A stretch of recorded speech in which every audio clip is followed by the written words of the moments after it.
fantastic player David Raya is. And we're finally getting good options, really and truly, to be brutally honest with you. I'm a really young manager. I only been 3.5 years in the job, and I have few regrets for what I've done. One of them, it was that in 2 occasions, I felt after 60 minutes and after 85 minutes in 2 games in this period to change the keeper in that moment. And I didn't do it. I didn't have the courage to do it. But I am able to take a winger or a striker and put a center defender back and go to a back 5 to hold that result. And we draw those games, and I was so unhappy. And someone is going to do it. And maybe it's, that's strange. Why? Why not? Tell me why not. You have all the qualities in another goalkeeper to do something. Something is happening. You want to change momentum. Do it, you know. And it's a regret that I had. And now my feeling is to get everybody engaged in the team, that they have to play, regardless of the competition, and do it. And it's my message.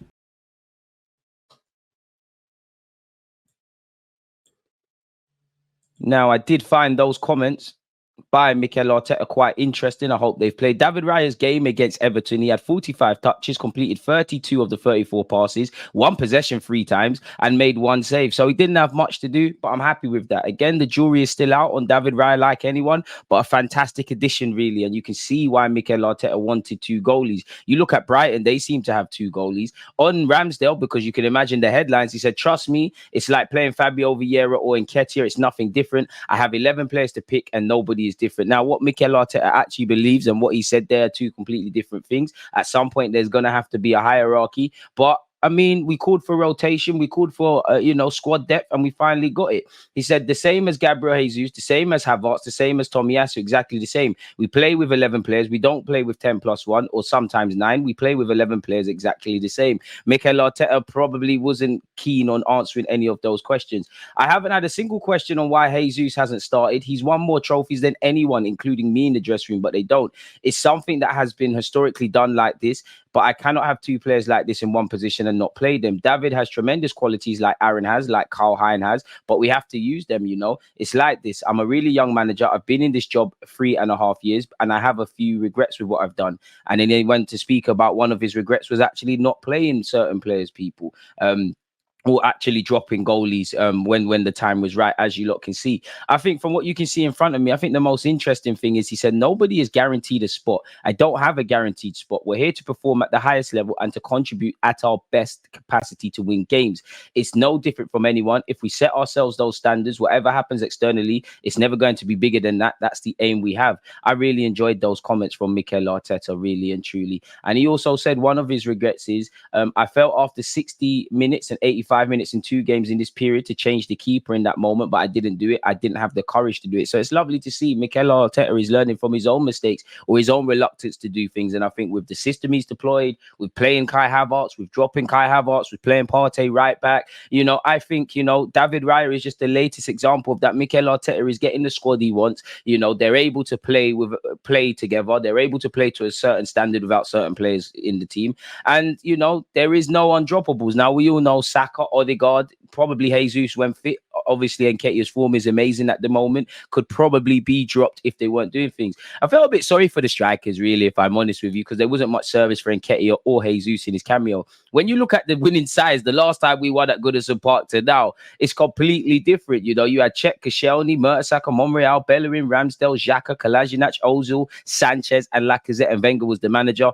Obviously, that was in 2017-18, and in 2023-24, it's a completely new manager and a completely different set of 11. We finally ended our hoodoo. Our last 7 games at Goodison Park against Everton haven't been joyous at all, people. So it was lovely to win. I would have loved to have scored more. I think on another day we could have created more. I think with the chances we created, we were a bit wasteful with our decision making, and we could improve in that regard.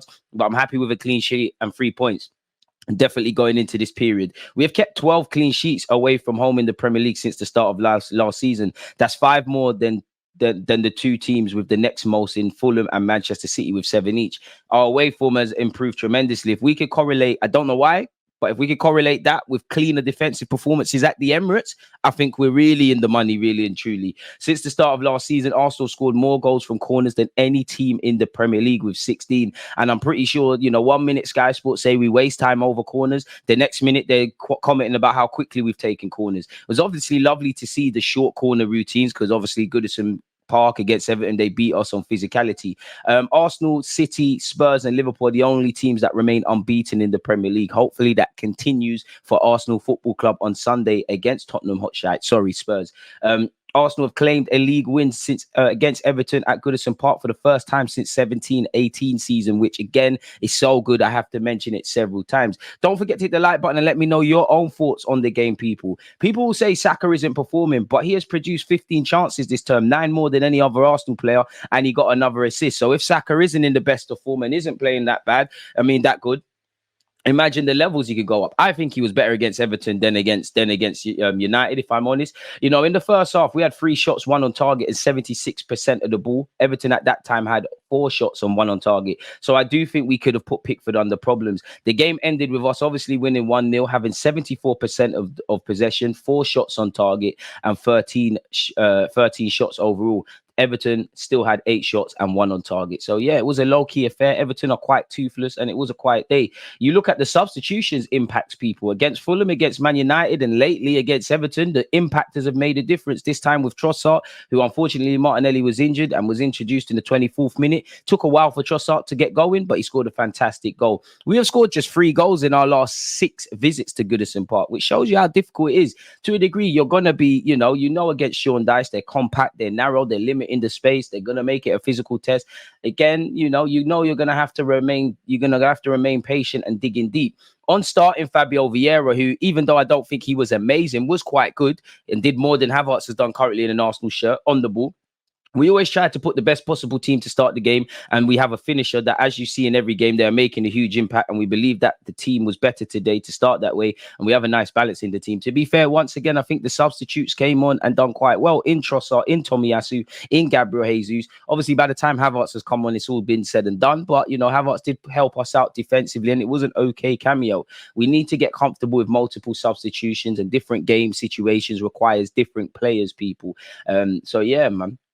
And it was obviously lovely to see a set-piece routine temporarily die with the short corner, but obviously we kept it alive when Trossard obviously pulled it in the back of the net. And this takes me back to when I said I personally think Trossard is the best finisher at Arsenal. I think he's got the best finishing ability with both feet. I think he makes decisions quickly, when to hit it first time, when to make a yard of space, when to dribble, all of those sort of things. I think there's a lot that he could teach Martinelli and potentially Bukayo Saka in their careers. And I know Trossard hasn't really got the game time he maybe deserves. I don't know with Martinelli's injury, but hopefully he gets some more. When I watch the game again and you look at the actual build-up play, Saka and Trossard's drifted inside and he spreaded it out wide to Saka, who's obviously earned the corner. So in a weird way, Trossard actually made the goal that he eventually scored, really and truly. And that's what we need. We need squad players. We need impactors. We need to keep sharing out the goals. It's a squad game. There's 38 Premier League games. Lord knows however many when you consider all the cups. We've had injuries already. We've got 5 subs. Football is really 100 minutes odd now. We need a squad. We need different solutions. We need different situations. And I think that's where we're at as a football club. Again, obviously, when you look at the corner, it was a short set piece routine. We're not going to cross it too many times. We have got more physical players at Arsenal, but Everton have the advantage. That's the only time Everton looked comfortable defensively, in my opinion, against Arsenal, when it was more traditional defending.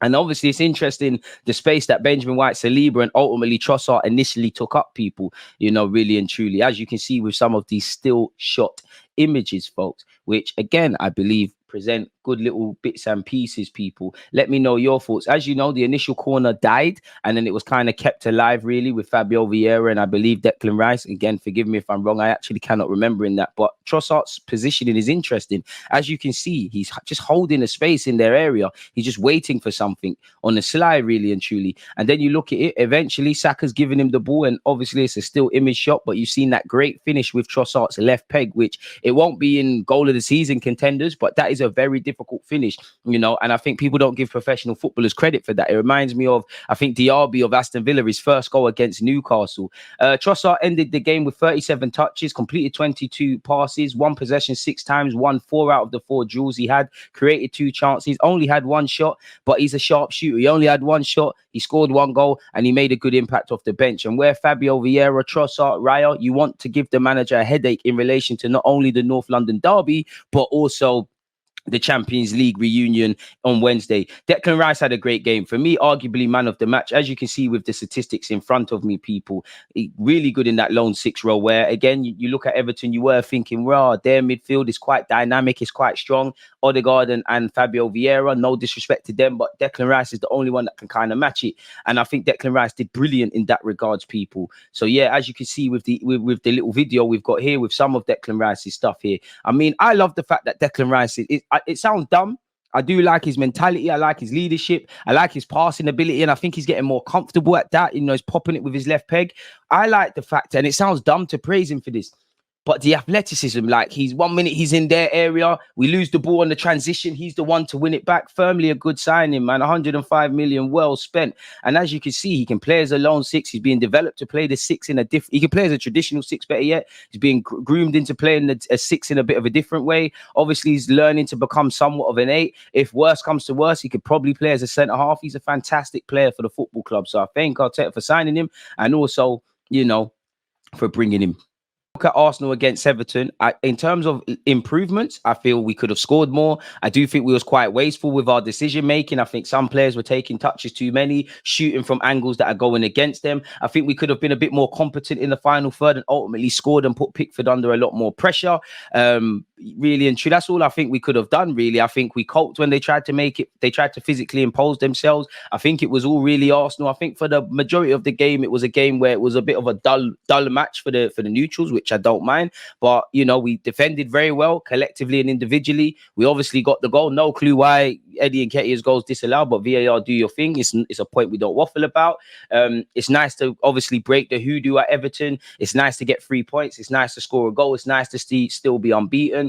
It's nice to kind of claw back the points now against Man United and Everton that we dropped against Fulham with those 2 points, and we just need to keep going. I am happy for the depth. You know, I'm happy that Declan Rice is doing quite well. I'm happy that Fabio Vieira, while he didn't impact the game to the way he has in the last few cameo appearances he's made, dating back to the Manchester City game in the Community Shield. I think he had a better game than Kai Havertz has had currently in an Arsenal shirt. And although I think Fabio Vieira was quite a bit too trigger happy with some of the shots, I like the confidence. I think confidence in footballers is a very underrated and underappreciated aspect. And it was nice to see he was confident to do that. Obviously, it's unfortunate in the circumstances that Trossard had to enter the fray, but it's nice to see he's come and he's given the manager some confidence. Ultimately, he's got the goal. So I'm really happy with what we did. I'm happy with the strength in depth. I think Fabio Vieira, Trossard, David Raya all deserve their plaudits. I actually feel Tomiyasu, when he came on once again, the second game, he's kind of come on really off the bench and done quite well. I think Jesus did well to kind of rattle Tarkowski and kind of slow the game down and take the sting out of the game. I did think Jesus and Nketiah, I would have liked my strikers to be, I want my strikers to not be starved. I want them to be fed with a lot of chances. I don't really feel we was doing that.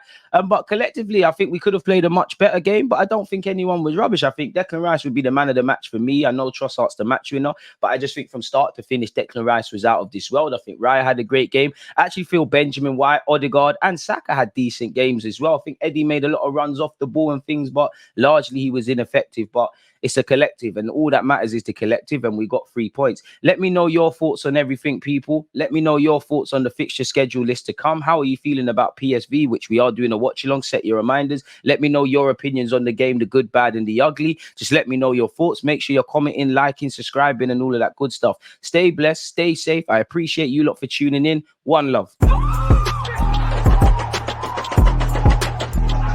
There's always that active and that defending. I think it's like